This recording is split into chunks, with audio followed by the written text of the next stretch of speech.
Tere kõigile, Hõbekunn siin. Täna siis vaatame kulla ja hõbeda hinnad üle, vaatame, mis on uut ja räägime väga vingel teemal.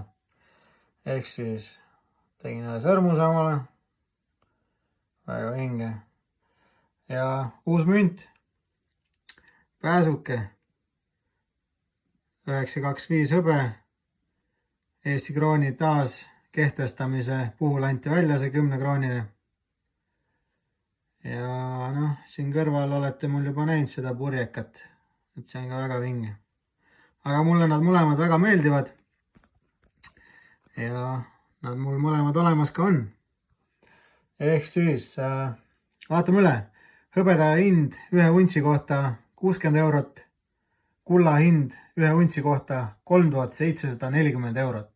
Ja täna siis 17. juuni 2026 aasta.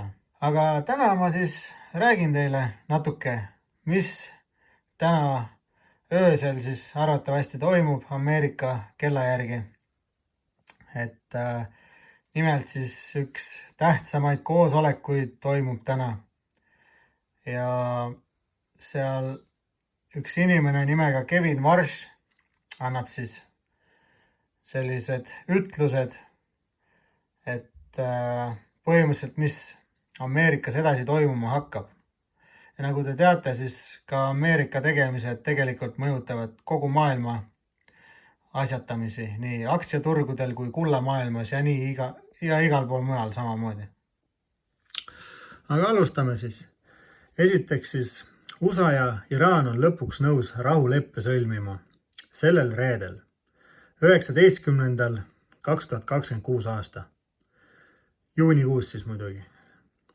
Muidugi, seal on ikka palju detaile, mis võivad aia taha minna, kuid kui see rahuleping läheb läbi, on järgmine faas suurest plaanist algamas. 17. juunil annab Kevin Warsh oma esimese kõne. Kes ei tea, kes ta on, siis ta on USA majandusteadlane ja finantsist, kes astus 22. mail 2026 aastal ametisse USA keskpanga juhina. See on üks kõige tähtsamaid koosolekuid üle pika aja.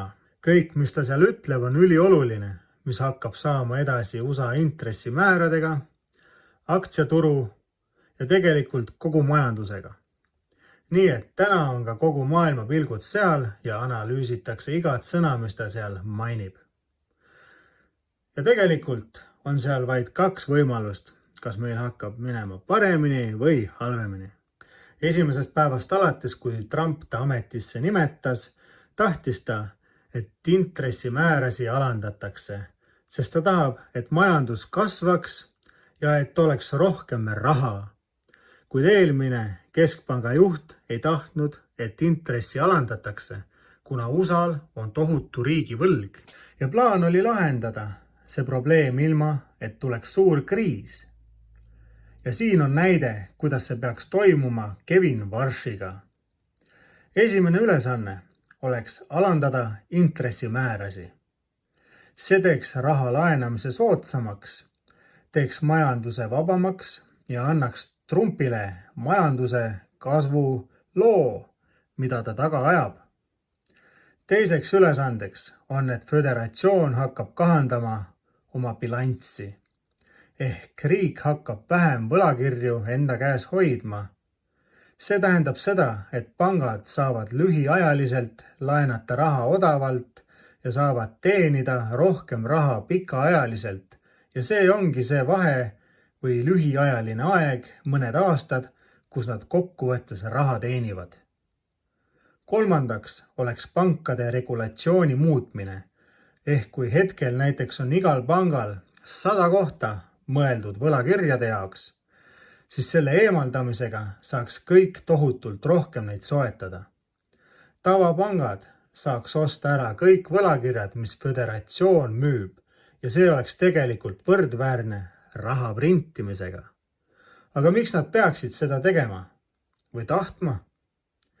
Iga kord, kui keegi peaks jälle ütlema, et keskpangad prindivad raha juurde, saavad nemad öelda hoopis, ei prindi, me hoopis kahandame võlakirjade hulka.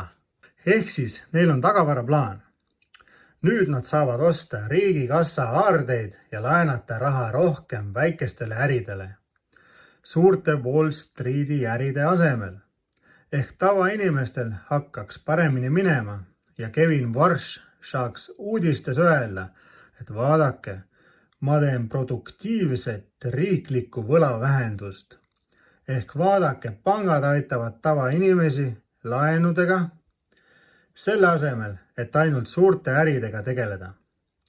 Kuid sõbrad, lõppude lõpuks on see üks hiiglaslik raha printimine. Järjekordselt. Ja nagu ikka tuuakse välja AI, et vaadake, tööl teil on lihtsam ja töö ise produktiivsem ja hinnad sellega lähevad soodsamaks. Ehk me alandame intresse, reguleerime pankasi ja AI surub alla inflatsiooni. Me saame kasvada välja oma võlakriisist ilma, et keegi tunneks inflatsiooni tagajärgi. Aga see oli arvatavasti Kevin Warshi megaplaan. Ja tänu sellele peategi igada sõna kuulama tänases kõnes. Näiteks, kui ta ütleb, et rahaprinterid lähevad käima jälle, siis kuld, hõbe, aktsiad ja krüpto hakkavad tõusma. Aga ainult siis juhtub see, kui Iraani olukord lõpeb varsti, sest ilma selleta on neil aina kõrgemad kütusehinnad, suurem inflatsioon ja see teeb ta valiku intresside alandamiseks raskeks või võimatuks. Aga kui intressida tõstetakse, peate leppima kulla, aktsiate ja muude väärtesemete langustega tõusu asemel. Hetkel arvatakse, et intressimäär jääb samaks, kuid täna siis analüüsitakse igata sõna, mis hakkab lähitulevikus juhtuma. Ehk tegelikult turgude näidud peale tema kõnet juba hakkavad meile näitama, mis edasi saab. Aga ärge unustage, et Iraani diil on number 1, et midagi üldse juhtuma hakkaks. Ehk siis Trump ju räägib kogu aeg, et sõda on läbi ja nüüd saame rahudiili tehtud, et Hormusi väin või mis iganes see on, et see on vaja avada. Sest vastasel juhul USA kütusevarud hakkavad otsakorrale saama. 80 päevaks vist jagub veel neid, sest nad võtsid riiklikud kütusevarud kasutusele. Inflatsioon tõuseb ja seal on veel 100 muud häda.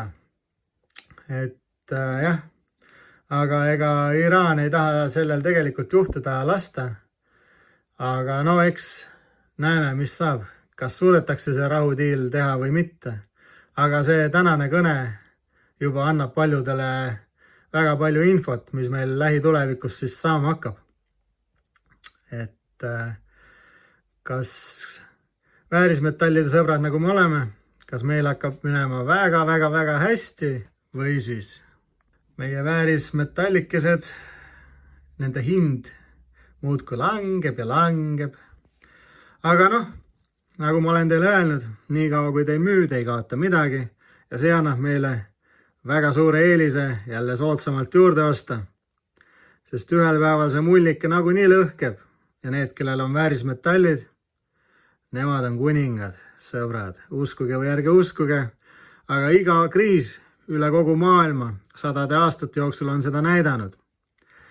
Kui teie paberraha seal on väärtusetuks muutunud üle öö või te ei saa pankadest raha kätte, sest kõik tormavad sinna tormi. Pankadel on raha otsas, pangad ei anna enam raha välja.